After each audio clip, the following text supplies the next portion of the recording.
राधे राधे। आज मैं आप लोगों के साथ कुछ ऐसा ट्रिक शेयर करने जा रही हूँ जिससे आप लोगों का काम बहुत आसान हो जाएगा। अमूमन हम लोगों के घर में जितने भी बच्चे या बड़े होते हैं उनके लोअर का यही दशा होता है, सबके लोअर के गेटिस ख़राब हो जाता है। तो इसकी हालत आपने देखी, तो अभी आप ये देखिएगा, इसको हमने अच्छे से खोल करके निकाल दिया है पूरी तरीके से। अब यहाँ जो थोड़ा बहुत धागा इसमें लगा हुआ है उसको भी हम निकाल देंगे।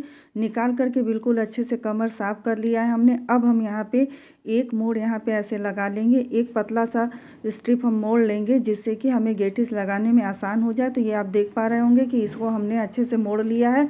तो अब हम गेटिस लेंगे, तो जिसका भी लोअर मुझे बनाना है उनके कमर का पूरा नाप है 32। तो 32 में हम यहाँ 2 इंच कम लेंगे, यानी हम लेंगे 30 इंच, और 30 इंच में ही हम अपना यहाँ पे गेटिस काट कर अलग कर लेंगे। तो जब गेटिस हम काट लेंगे तो उसके बाद हमें 1 इंच इसमें लगेगा जोड़ लगाने में।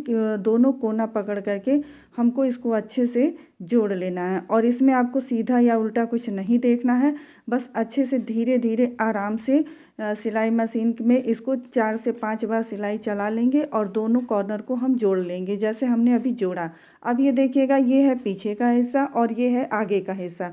तो हम जो गेटिस लगाना शुरू करेंगे इसको हम आगे के हिस्से से ना लगा करके पीछे के हिस्से पे रख के लगाएंगे, जिससे कि जो गेटिस का जोड़ है वो हमारा पीछे के हिस्से में यानी कमर यानी पीठ की तरफ आएगा। तो इसको आराम से धीरे धीरे हम यहाँ पे मशीन चलाते जाएंगे। और एक बात मैं आप लोगों को और बताऊंगी कि ये हमारा प्रोफेशनल मशीन नहीं है सिलाई मशीन, ये हमारा नॉर्मल सिलाई मशीन है। तो हमें थोड़ा सा ध्यान यहाँ ये रखना है कि आराम से आहिस्ता आहिस्ता ही चलाना है, क्योंकि लोअर का जो कपड़ा है वो है होजरी, तो इसलिए ये सिलाई शायद नहीं चलेगा। अब गेटिस लगाते लगाते मेरा थोड़ा सा पोर्शन बच गया है, तो आप ये देख पा रहे होंगे कि गेटिस कम है और कमर का कपड़ा यानी लोअर का कपड़ा अधिक है। तो उसको हम फैलाने के लिए, उसको कवर करने के लिए इस तरीके से कपड़े को आगे की तरफ खिसकाते जाएंगे, जिससे इसमें अपने आप चुन्नटें बनती जाएंगी। और यहाँ हम गेटिस को अपना अंदर की तरफ रखते हुए बस सेट करते जाएंगे।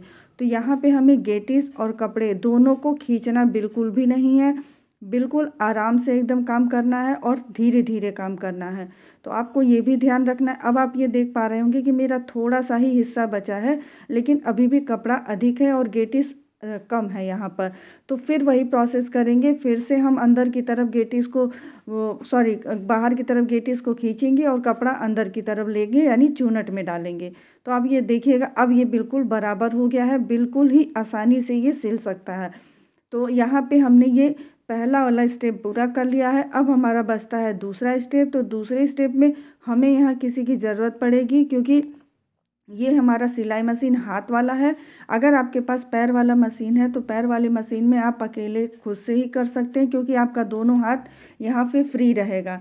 तो मेरा दोनों हाथ फ्री नहीं रहेगा, तो ये आप देखिएगा कि खूब अच्छे से बन करके तैयार हो गया है और सिलाई में बिल्कुल भी कहीं भी कोई दिक्कत नहीं आया। मुझे लगा था कि शायद सिलाई ये नहीं होगा, तो कमर बिल्कुल परफेक्ट बन करके रेडी हो गया है गेटिस के साथ। तो अब हम यहाँ पे जो थोड़ा बहुत एक्स्ट्रा धागा निकल रहा है उसको भी हम छाट के हटा लेंगे, वरना सिलाई करने में दिक्कत आएगी। तो अब दोबारा हम दूसरी लाइन पे सिलाई चलाएंगे। पहला तो हमने नीचे एकदम चलाया जिससे कि कमर बंद हो गया है, और दूसरा अब हम एकदम ऊपर के साइड में चलाएंगे। तो जब एकदम ऊपर के साइड में चलाएंगे, एकदम यहाँ इस किनारे पे हम चलाएंगे जैसा कि पहले था, जो पहले की सिलाई का निशान है, तो बस उसी पे हम मशीन अपना चलाते जाएंगे। तो यहाँ पे हमने अपने बेटे का हेल्प लिया था, तो वो पीछे से धीरे धीरे खींच रहा था, और इतना ही खींचना है जितना कि वो बराबर हो जाए। तो ये आप देखिएगा, गेटिस बन करके लोअर बन करके बिल्कुल तैयार हो गया है, बिल्कुल किसी दिक्कत और बिना परेशानी के। बार बार टेलर की मिन्नतें करना और बार बार दौड़ दौड़ के इधर उधर जाना, या तो अपने अच्छे खासे लोअर को उठा के फेंकने में कोई समझदारी नहीं है। ट्रिक पसंद आए तो चैनल को सब्सक्राइब